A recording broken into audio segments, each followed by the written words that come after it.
Hey, it's your favorite slightly hood therapist. How y'all doing on this hump day morning? It's probably not going to be hump day when you see this, but it's hump day when I recorded this.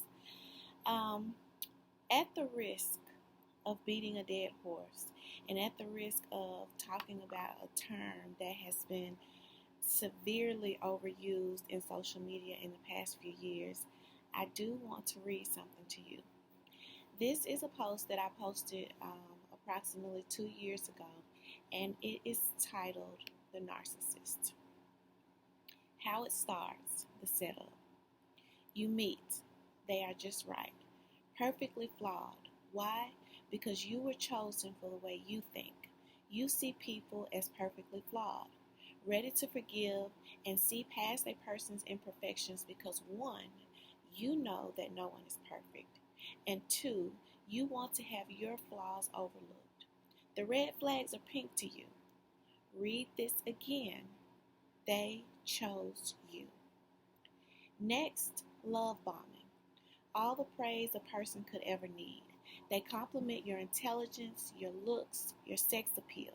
They lift you up in comparison of others. You are so pretty, you are so sexy, you are so fine.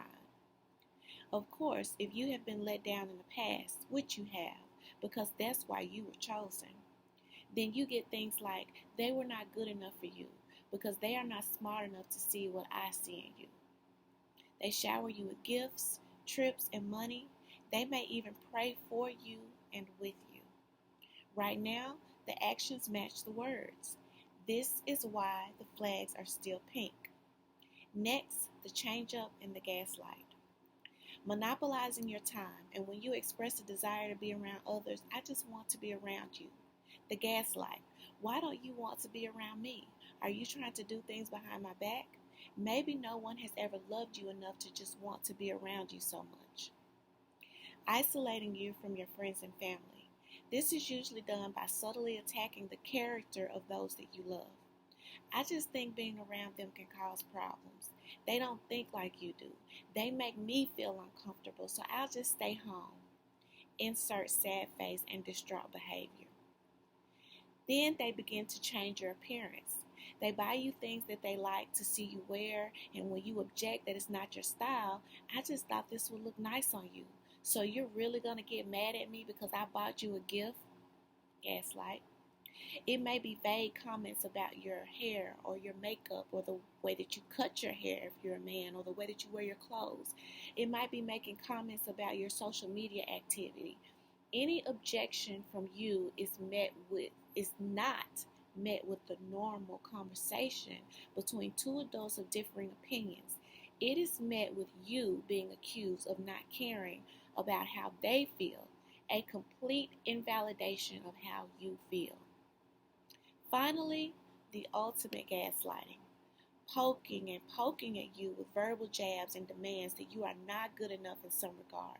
And when you lash back out at you, they, one, act wounded if they are nonviolent, or two, hit you and or blame you if they are violent.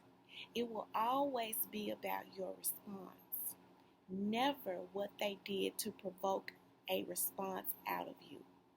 They will do and say things subtly in front of others to provoke a response so that others can see you are the one that is the problem. If you get the nerve to try and leave, they cry and beg and plead and agree to change and may even agree to therapy. The nonviolent narcissist. If they are violent, you are in danger. When you return, things are good for a short period of time and then they return to who they are. What has happened to you? You have lost a sense of who you are. Your self-esteem has been drastically damaged. You become hypersensitive to criticism. Your health and energy become negatively affected. You have lost or weakened your support system. You feel crazy, confused, ashamed, and embarrassed. Anxiety and panic set in. Listen. Imagine being in a relationship with someone and they do things for you or they buy things for you, full well knowing that these are not things that you want, that these are things that you would most likely object to for whatever reason, because you have a right to object to those things. And then when you object to them, they accuse you of being ungrateful. They try to knock you down about your choices and your preferences. They may even go so far as to tell you that they knew that you wanted something else, that you liked something else, but they chose what they chose for you because they thought it was a better fit, and have the audacity to present themselves as hurt or upset because you expressed confusion as to why they chose something that they wanted versus something that you wanted, and then propose that it was for you. And I'm going to take that back. It's not that they're trying to present that truth.